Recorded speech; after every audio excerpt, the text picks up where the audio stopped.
Hi, I'm Nisha Moodley, founder of FierceFabulousFree.com, and today I am here with a dear friend of mine. Hi!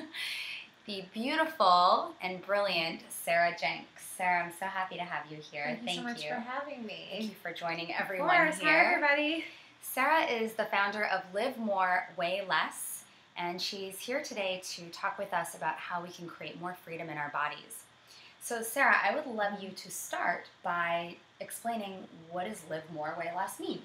Awesome. So I found that growing up and just talking to a lot of my friends about weight loss, that a lot of us have this idea that we need to weigh less in order to live more.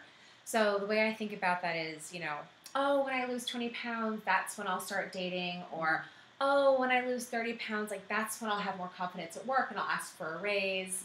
Or we just have this idea, it's like, oh, if I can be in a bikini, like summer will be so much better. I'll feel happy and carefree and just like lighter. You know what I mean? But what I have found in my own life is that when you have that idea, you're just always waiting for stuff to happen.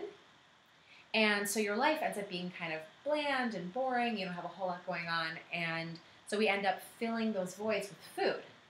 And hopefully you will talk a little bit more about that later. But I found that when you actually start living your life now, not 30 pounds from now, you end up creating more romance. You end up creating more confidence from within. And when you do that, you no longer need food to fill the voids, make you happy, make you feel at ease. And you end up naturally moving to your ideal weight without needing to count any calories or have really intense workouts. Beautiful. So I love that it's live more, weigh less, and not weigh less, live more. Exactly. Yeah, beautiful.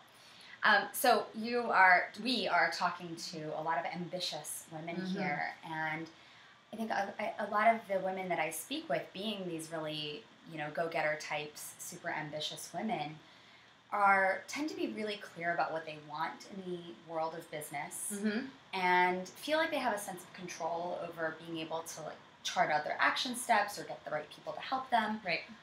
But a lot of times I hear them share with me that when it comes to their bodies, their health, their weight, they feel really out of control. And I'm sure that a lot of these women come to you looking for control. So what do you say to them? So what I usually say is that a lot of times people are looking to control the wrong way. So they're looking to find the perfect meal plan and stick to this certain calorie diet, and they're buying everything at the grocery store. They want to sign up for a cleanse that just tells them what to do because they feel like, oh, if I can go in this box, then it's foolproof. I'll have to do it. Right. But what I find is that when we do that, we are, there's so many other things at play. Because for a lot of women, what's the actual driving force is why we're eating. So it's like I was talking about before, it's like to remove anxiety, to feel more comfortable, to get rid of this loneliness. And no matter how much control we have over what's in our fridge or what our meal plan is, we're never going to be able to follow it if we're not focusing on what's happening underneath. So what I say to those women is, instead of focusing all this energy on the food, let's look at having more control in your emotional landscape. So it's looking at so how do you feel right before you go to eat a couple cookies when you're not actually hungry?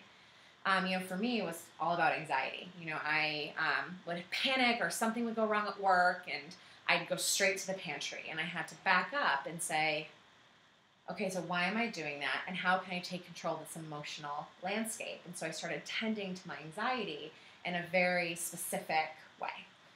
Interesting. I'm so glad you do that because for me, I overcame my emotional eating, but I didn't necessarily really dive into the reasons why I was eating in the first place.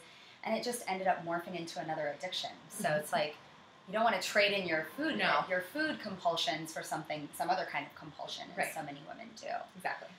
So you've brought up something really interesting. You say, you talk about sort of diving into or exploring that emotional landscape a little bit.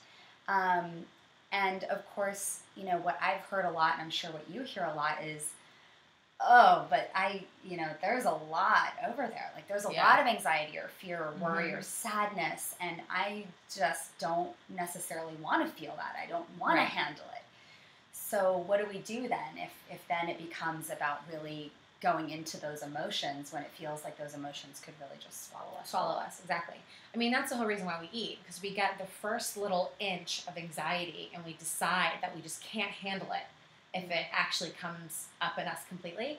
So we go for ice cream, or we go for chocolate, or we go for cookies, chips to just calm us down in the moment. Yeah. What happens is that, as we all know, like, food, it doesn't really work, at least in the long term, and then we're ended up with all these bad side effects like lumpy thighs and stomachache.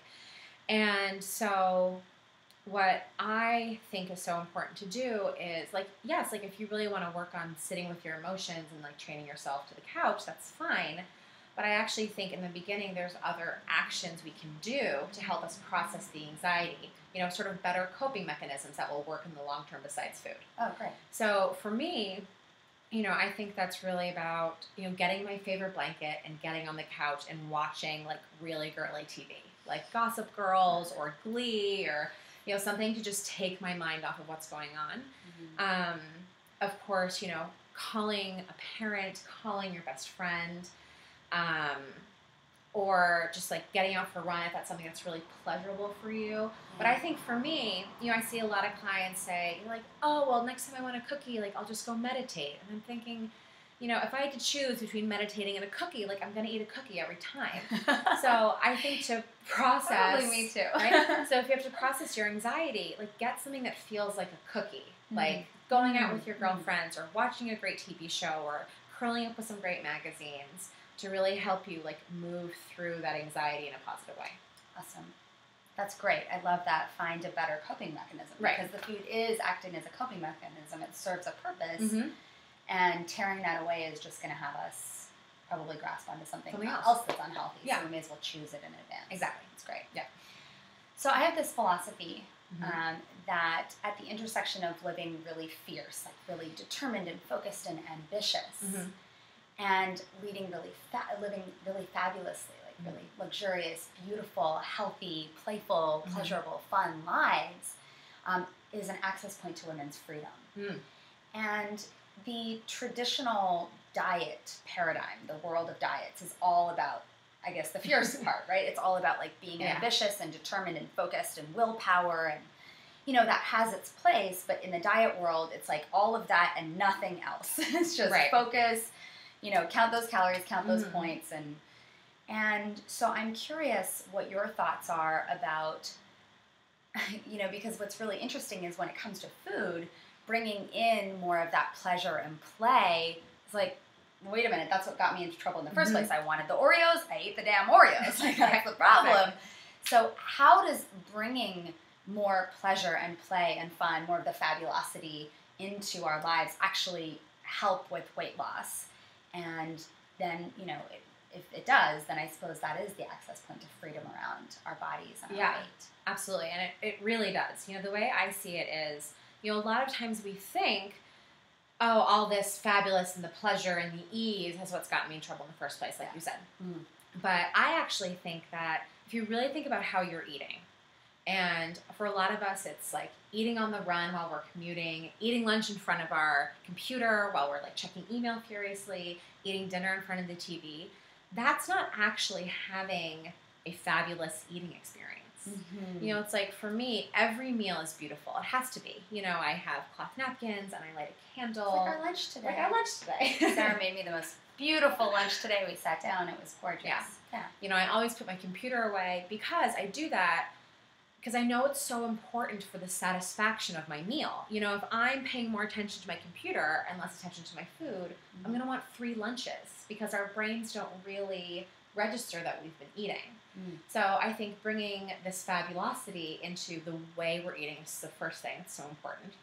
And the second thing is women.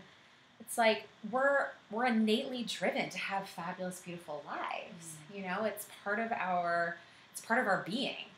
And if we decide to swear all of that off in favor of our diet, our bodies and our being are going to be like, what the hell? You know, I need to have some of this pleasure, some of this fabulousness in my life, and the only thing that's available are the chips in the pantry or the ice cream in the freezer to get us that hit of pleasure. And so it's so important to bring in the candles and the massages and the baths and the beautiful magazines Time and with girlfriends. time with girlfriends, exactly. And anything that you would think about, it's like really fabulous and maybe over the top for you, is what's going to actually help you not crave that sugary comfort food like we do for a lot of us on a daily basis. Yeah, absolutely. Yeah. Awesome. Live more, way less. Yeah. So, you know, as a former emotional eater, a former workaholic myself, where I was using food and using work to avoid things in my life, I am, you know, like my failing marriage and other things that were going on in my life, I'm really keenly aware now that where life is calling our attention, whether it's our relationship or our weight or whatever it may be, our money situation, where life is calling our attention, we really need to bring our attention there. If we don't bring our attention there, it's not going to get better. No. And how we feel about it isn't going to get better. And working more, working harder isn't going to make those parts of your life that you're avoiding with work better. Just in the same way that eating more isn't going to make your relationship better or make you feel better about your body. And I brought Sarah here because I really, really believe in your approach to helping women put their attention on this thing that may be bothering them in a way that helps them, you know, experience love for their bodies in a way that's really fun and pleasurable.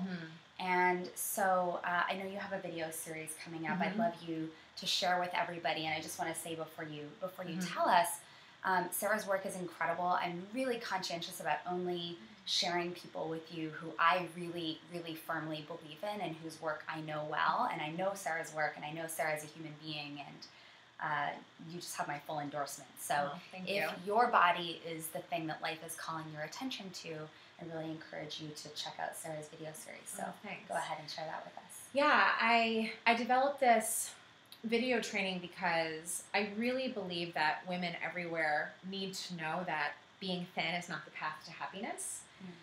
But that doesn't mean we have to stop taking care of our bodies.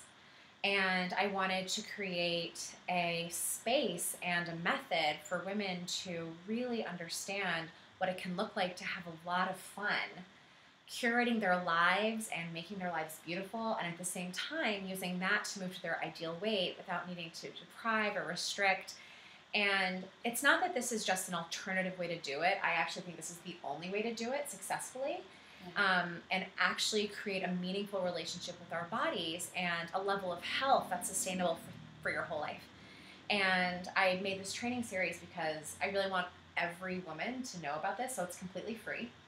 And I think you'll provide a link for them underneath. Yes. And in it, I just really encourage you to, just like Nisha was saying, you know, take a look at your relationship with work, your relationship with yourself, with your girlfriends, with your parents, because those are the things that are the most important for our happiness. And those are also the things that need to be in place in order for our bodies to settle to where they're meant to be. Beautiful. Yeah. And that video series is available at livemorewayless.com. livemorewayless.com. Yeah. Well, thank you, Sarah, so much for being here with us. And you're so welcome. Thanks for having me. Thank you for being here. I love you. I love your energy. I love what you stand for. Thank you. Everybody, please check her out, Sarah Jenks at livemorewayless.com. Bye. Awesome. Bye.